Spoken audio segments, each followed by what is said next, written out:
Olá, o Ordem do Dia hoje vai falar da audiência de custódia, uma ação que agiliza os processos e garante a integridade do preso.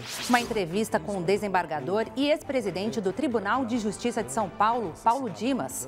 Documentos sobre prisões no regime militar e também sobre a política de imigração estão guardados no Arquivo Público de São Paulo. Tudo isso e muito mais a partir de agora no Ordem do Dia, programa que une a TV Cultura e a OAB São Paulo.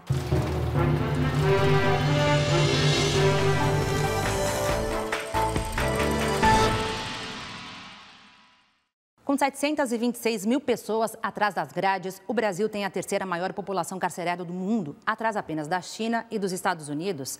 Entre 1990 e 2013, esse contingente cresceu mais de 500%, a segunda maior taxa de crescimento do mundo. Uma das medidas para tentar reverter esse quadro são as audiências de custódia, uma forma de tentar dar agilidade à justiça e permitir penas alternativas para quem cometeu pequenos delitos.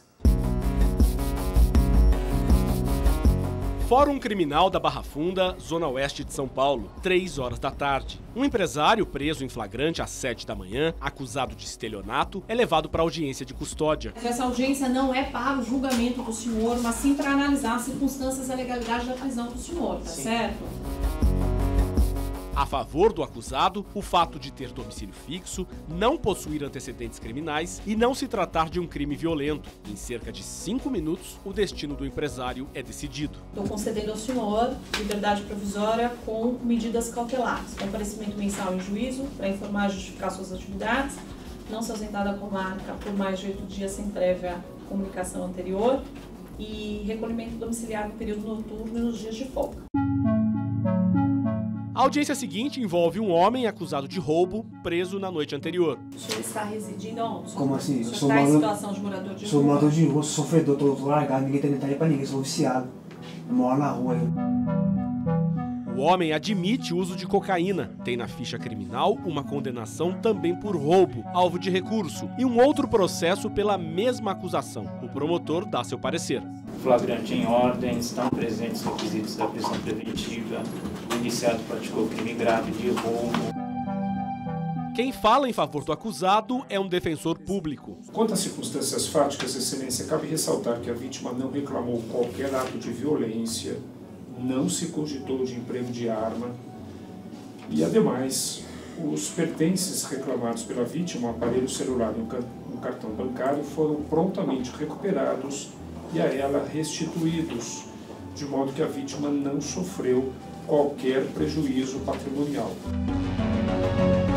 Ouvidas as partes, a juíza informa sua decisão. Por hora, a decisão é de conversão da prisão em flagrante em prisão preventiva. O senhor vai passar pelo IML e esse processo ele foi distribuído para a 18ª Vara Criminal. Então é uma decisão provisória. No total, 14 audiências foram realizadas naquela tarde na sala número 5. São mais de 100 todos os dias em 9 salas como esta. Presos ou soltos, todos os acusados responderão aos processos normalmente. Na audiência de custódia, ninguém discute se a pessoa é culpada ou inocente. Ela serve para analisar se a prisão respeitou a lei e se é necessária. Também avalia eventuais ocorrências de maus tratos contra os presos, que devem ser apresentados a um juiz num prazo de até 24 horas. A audiência de custódia, você tem que ter o seguinte parâmetro. Quando você senta na frente do juiz, o preso senta na frente do juiz, ele vai falar tudo para o juiz que aconteceu da prisão para trás. É um raciocínio do passado. Não adianta o preso falar assim, olha, eu tenho testemunha que presenciou isso, eu quero que seja ouvida hoje. Não vai ser, não é instrução. Ela é restritiva tão somente respeito ao ato prisional, né, ao custodiado e às condições da prisão. Implantadas em 2015, inicialmente aqui em São Paulo, as audiências de custódia estão previstas em pactos e tratados internacionais assinados pelo Brasil. Um dos objetivos é combater a cultura do encarceramento, preservando os direitos e as garantias fundamentais dos acusados. Em 2 anos, mais de 250 mil audiências foram realizadas no país. Em pouco mais da metade dos casos, a prisão foi mantida. 12 mil pessoas, 5% do total, relataram atos de violência durante a prisão. cabe, evidentemente, não só ao Ministério Público lá presente, que também é obrigatório, e a defesa técnica, também obrigatória, né, observar isso, né, e chamar a atenção do juiz para que seja cumprido aquele checklist, aquele rol de determinações que o CNJ faz no cumprimento, no ato da audiência de custódia. Senão, estaria realmente aí, né, violando, né, direitos fundamentais, preceitos fundamentais, que objetivam aí justamente a aplicação de um ato importantíssimo, né, que é a audiência de custódia. Na audiência, o juiz decide se concede liberdade provisória, com ou sem fiança, se substitui a prisão em flagrante por medidas cautelares ou se converte a prisão em flagrante em preventiva. Também avalia se o caso permite mediação penal e eventuais medidas assistenciais. Entre as medidas cautelares possíveis estão o uso de tornozeleira eletrônica, recolhimento domiciliar noturno, proibição de viajar, de frequentar alguns lugares ou manter contato com pessoas determinadas. Uma pesquisa do Fórum Brasileiro de Segurança Pública, feita a pedido do Conselho Nacional de Justiça, mostrou que o tipo de crime e o uso de violência pesam nas decisões durante as audiências. 86% dos flagrantes por roubo viraram prisões preventivas. Dos detidos, 51% tinham antecedentes criminais. As 3 jovens levadas à audiência de custódia naquela mesma tarde no Fórum da Barra Funda são uma exceção. 9 em cada 10 presos em flagrante são homens. A maioria é jovem, 65% são pretos ou pardos. O estudo encomendado pelo Conselho Nacional de Justiça conclui que a prisão preventiva é aplicada com rotina, muitas vezes sem que sequer se verifique o cabimento de medidas alternativas e em desrespeito a garantias fundamentais como a legalidade, a presunção de inocência, a proporcionalidade, o devido processo legal e sua razoável duração. O estudo também cita o uso excessivo da prisão provisória para delitos sem violência contra a pessoa. A pesquisa ainda aponta o uso excessivo e não justificado de algemas nas audiências, mesmo em situações de baixa periculosidade, em um ambiente hostil à denúncia de violência policial em razão da presença de PMs dentro das salas. É atribuição do juiz fazer essa observância, porque senão não faria sentido algum essa audiência de custódia. Se a audiência de custódia é a humanização do processo penal, se a audiência de custódia é a interlocução do preso com o juiz, e o juiz não fizer observar as regras ali estabelecidas na resolução do Conselho Nacional de Justiça, perde o objeto, perde o foco, perde o objetivo da audiência de custódia.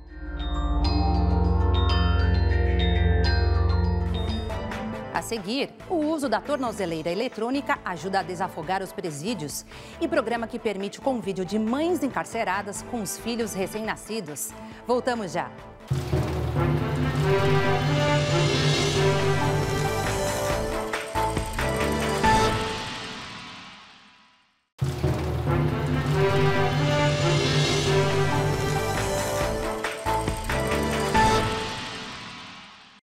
As prisões provisórias no Brasil nem sempre resultam em condenação, ou seja, o cidadão fica preso por um período sem o trânsito em julgado. Em razão disso, muitas vezes há mutirões judiciais para desafogar os presídios. Além disso, há outras medidas que tentam amenizar a situação dos encarcerados no Brasil, como, por exemplo, a regra que permite à mãe presidiária cuidar do seu bebê.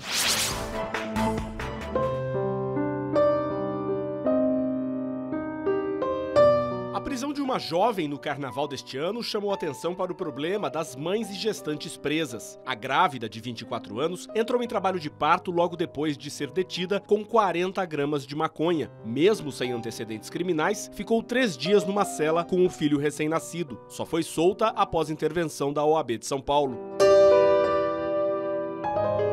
Em todo o país, são 622 gestantes e lactantes presas. Desde o início do ano, equipes do Conselho Nacional de Justiça visitaram 22 unidades penais de 16 estados. Todas apresentaram problemas: acomodações precárias, alimentação inadequada, crianças sem registro de nascimento e falta de atendimento médico especializado para as mulheres e os bebês. Para evitar esse tipo de situação, desde 2014, a Defensoria Pública de São Paulo mantém o projeto Mães em Cárcere. O objetivo é dar às mulheres presas uma gestação e maternidade seguras e garantir os direitos das crianças. Recentemente, o Supremo Tribunal Federal concedeu um habeas corpus coletivo para que gestantes e mães com filhos de até 12 anos incompletos possam cumprir prisão domiciliar, uma medida prevista numa lei de 2016, conhecida como Marco Legal da Primeira Infância, que alterou o Código de Processo Penal. O caminho é para que, sim, nas extremidades do judiciário, verificada a questão no caso concreto, né, a individualização daquela pessoa que está sendo levado ao juiz, se ela reúne condições para ser agraciada com este benefício que é previsto em lei.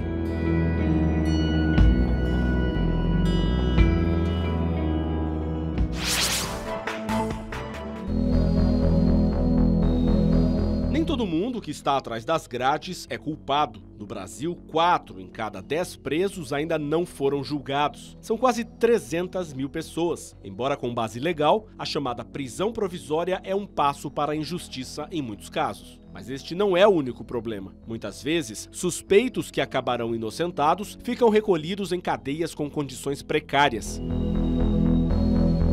Se um processo criminal realmente demorasse um mínimo de tempo, se nós tivéssemos uma decisão definitiva com todos os recursos, por exemplo, num prazo médio em torno de 6 meses a 1 ano, por exemplo, nós não precisaríamos entrar numa discussão de execução provisória a partir de segunda instância, entende? Este cenário levou o PSOL a mover em 2015 uma ação no Supremo Tribunal Federal. O partido alegou que o sistema penitenciário brasileiro violava princípios constitucionais e direitos fundamentais do preso. Pedia que o governo federal e os estados fossem obrigados a tomar medidas para contornar a situação e declarava que o país vivia nessa área um estado de coisas inconstitucional. O termo, até então inédito na justiça brasileira, foi usado pela primeira vez na Colômbia em 1997. O estado de coisas inconstitucional exige alguns preceitos, como a violação generalizada e sistêmica de direitos fundamentais, a inércia ou incapacidade das autoridades em mudar a situação e a necessidade da atuação conjunta de várias esferas de poder. Foi a partir do processo movido pelo PSOL que o Supremo determinou a implementação das audiências de custódia. O mérito do pedido ainda não foi julgado. Na análise do pedido de liminar, o STF reconheceu a violação generalizada de direitos fundamentais dos presos, no tocante à dignidade, rigidez física e integridade psíquica. Nós vivemos numa sociedade em que não existe a eficiência na saúde, na educação, nos transportes. Como esperar que dentro do sistema prisional isso funcione de uma forma exemplar? É uma utopia, né? É uma utopia. Nós precisamos, sim, de juízes vocacionados, desembargadores vocacionados, ministros vocacionados, advogados vocacionados, políticos vocacionados para a recuperação dessas pessoas e para a mudança do sistema prisional brasileiro.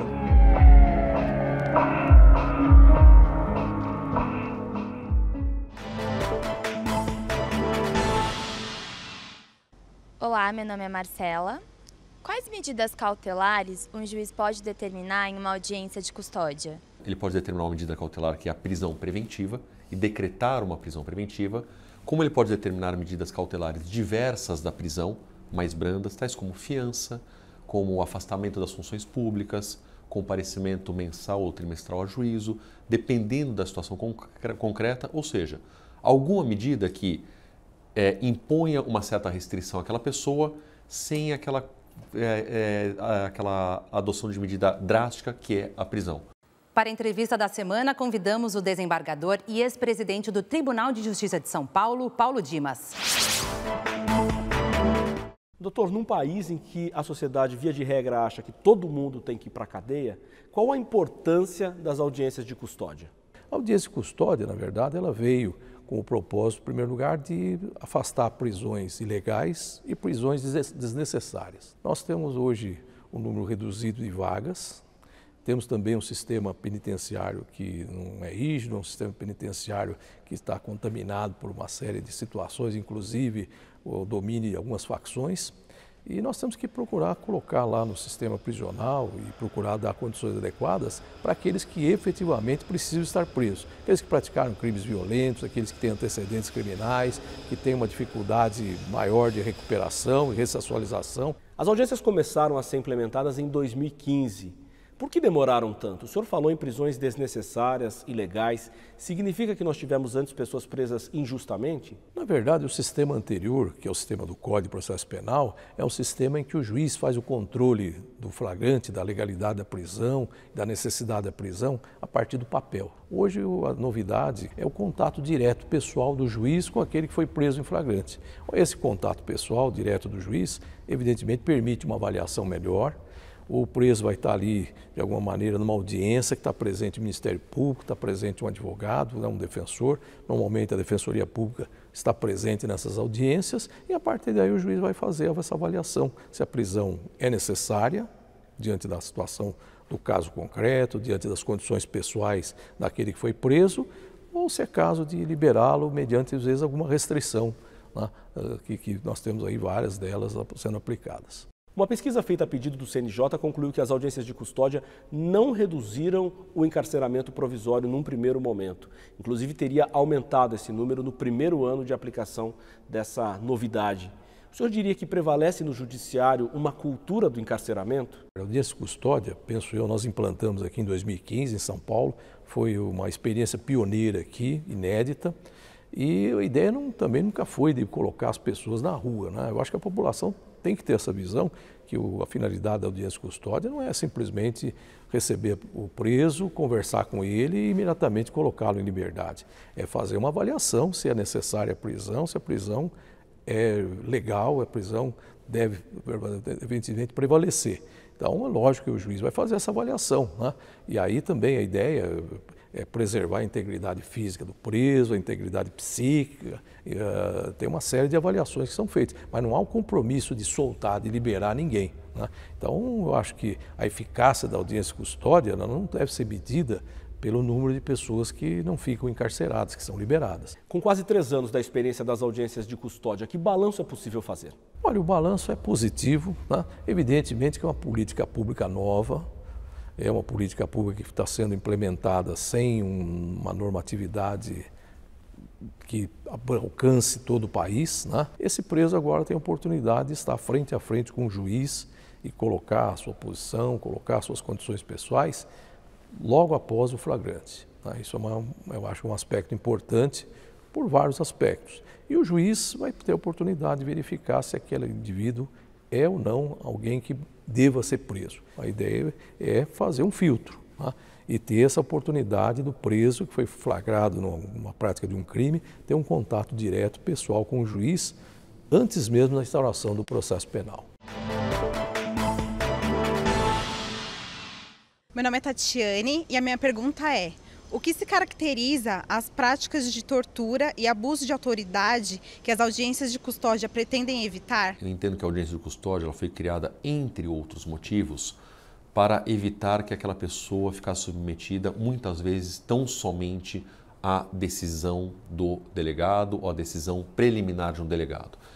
Não vou falar em abuso de autoridade, não vou falar em tortura, mas evidentemente para apurar se houvesse uma tortura, se houvesse algum abuso de autoridade naquela prisão, levado o preso à presença da autoridade judiciária, ele teria liberdade para falar com aquela autoridade judiciária e contar o que estava acontecendo. Então, esse também é um dos fundamentos da audiência de custódia. Embora permita a mobilidade aos usuários, a tornozeleira eletrônica faz parte do cumprimento da pena. Fique por dentro.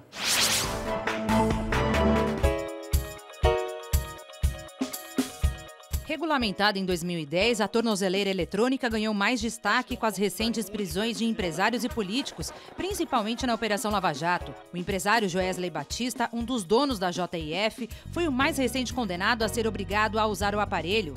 As duas principais empresas do ramo no país afirmam que 30 mil pessoas atualmente são monitoradas pela tornozeleira, entre condenados em regime aberto domiciliar, regime semiaberto em prisão domiciliar e semiaberto em trabalho externo.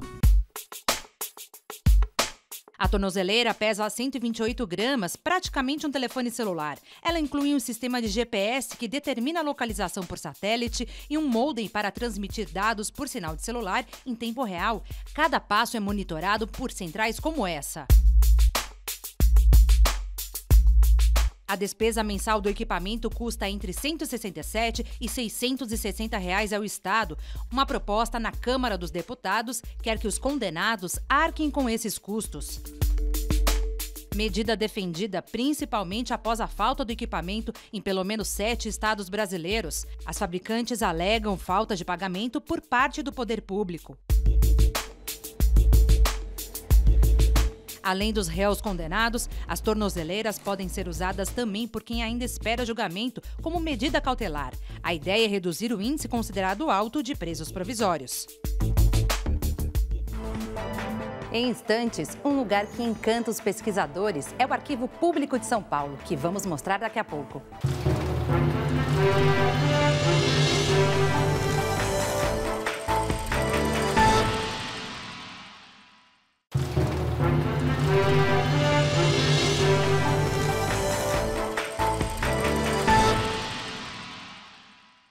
Estamos de volta com o tema audiência de custódia. A opinião agora é do presidente da OAB São Paulo, Marcos da Costa. A implantação das audiências de custódia foi um dos maiores avanços da cidadania desde a promulgação da Constituição Federal em 1988. A iniciativa garante que toda pessoa presa em flagrante seja apresentada ao juiz em 24 horas. Isso permite que a Justiça possa conhecer de forma imediata as condições da prisão, conferindo se ela ocorreu dentro dos requisitos legais e se não há alternativa ao cárcere para atender ao interesse público, impedindo que pessoas sejam levadas ao sistema penitenciário de forma desnecessária, o que favoreceria, inclusive, ao próprio crime organizado, alimentando-o com novos quadros. A audiência de custódia atende, aliás, a 2 tratados internacionais dos quais o Brasil é signatário.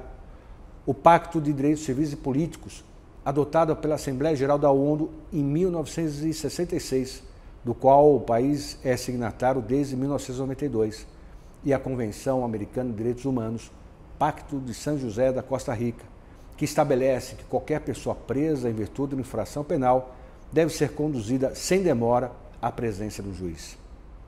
A realização dessas audiências abraça ainda preceitos constitucionais importantes, sendo que a liberdade é o de maior destaque. A Constituição de 1988 deixa claro que a liberdade é a regra e a prisão a exceção.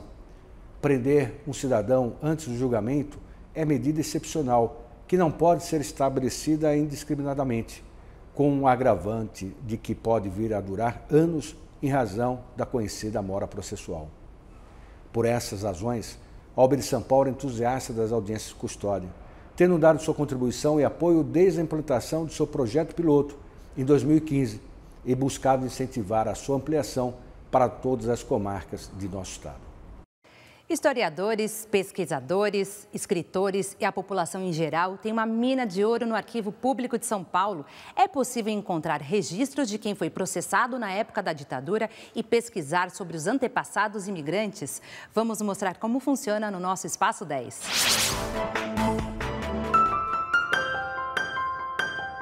As prateleiras lotadas de documentos separados por longos corredores preservam uma parte da história do Brasil. Criado em 1892, o Arquivo Público de São Paulo guarda quase 28 milhões de documentos, imagens e mapas, além de mais de 50 mil livros, jornais e revistas. O documento mais antigo é o Inventário de Bens do sapateiro Damião Simões, de 1578. As pastas guardam também testamentos dos bandeirantes, censos dos séculos 18 e 19, cartas de liberdade de escravos e livros de matrículas de imigrantes, além de toda a documentação da administração estadual. A regra é que tudo é público. Nesses últimos tempos, a pressão popular de buscar nos documentos da atividade do Estado, poder criticar, poder ter a informação para construir a sua crítica, a sua pressão popular, o controle social só acontece quando existe o acesso à informação. No acervo do extinto Departamento Estadual de Ordem Política e Social, o DEOPS, estão 5 milhões de fichas, prontuários e processos de investigação de 1924 a 1983, época que inclui a ditadura de Vargas e o período militar. O material inclui as fotos de 698 presos no famoso Congresso de Biúna, feito pela União Nacional dos Estudantes em 1968. E os registros das greves dos metalúrgicos de 1979 e 1980, em que aparecem o cantor e compositor Chico Buarque em uma conversa amistosa com os ex-presidentes Lula e Fernando Henrique Cardoso, na época como líder sindical e sociólogo. É importantíssimo você manter esse acervo, né, da forma que ele foi produzido e acumulado pelo DEOPS, porque a ordem que os documentos estão arquivados, elas também já contam uma história, né? O processo contra a poetisa Patrícia Galvão, a Pagu, ainda preserva os passaportes da artista e os registros das passagens dela por unidades prisionais, como a casa de detenção. Militante comunista, a Pagu foi presa em 1936, acusada de delito contra a segurança política e social. É um dos exemplos de como antigos papéis são um bom retrato de uma época. As histórias que são possíveis ser contadas a partir dos originais, não nos cabe julgar. Pode-se fazer uma conexão super inovadora entre documentos e se criar um conhecimento que não havia. Isso é uma grande satisfação para o Arquivo Público poder propiciar que pesquisadores venham aqui e busquem nos originais esses elementos que podem ser reconectados e reconstruir a história, reconstruir um conhecimento técnico de saúde, de educação, de engenharia, do que quer que seja. O Arquivo Público de São Paulo fica na Rua Voluntários da Pátria, na Zona Norte de São Paulo. Abre de segunda a sexta, das 9 da manhã às 5 da tarde.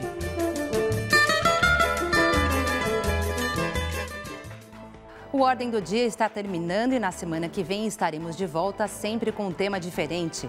Ordem do Dia, programa que une a TV Cultura e a Ordem dos Advogados do Brasil, Seção São Paulo. Tchau, boa semana.